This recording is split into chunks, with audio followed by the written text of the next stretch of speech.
And there's really not that many interpreters involved fully in the community to be able to provide the service that we need. I would prefer for more people to see deafness as a way of life rather than a disability.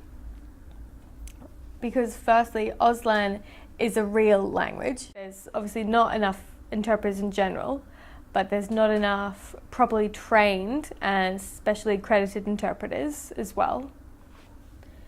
And as well, the training itself is not really ongoing and consistent. It can be a little bit muddled throughout that process. Like people that are trying to learn Auslan, there's a lot of different pathways they can go down, and people have a lot of different perspectives on the best way to teach Auslan as well. Some people think, oh, it's just a gesture really, and other people really have the belief that it's full language, and then there's other people that think, oh, that's so cute, you're learning Auslan.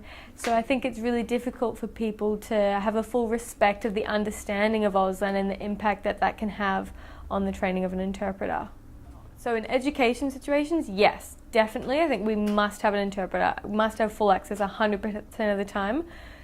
In a work situation, I think it's really up to you. It really depends on the environment that's around you and what's supporting you. So it depends what works in that situation. But nowadays, I tend to know what I need and I can figure that out. Parents that have deaf children, as well, they don't have an awareness of sign language. So they don't have any respect for the language, they don't have respect for the education, and therefore there's not really adequate education provided to deaf people.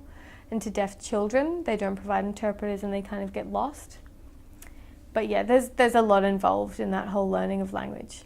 My hope would be for Auslan to be an accredited language, so it could be provided in schools or provided officially.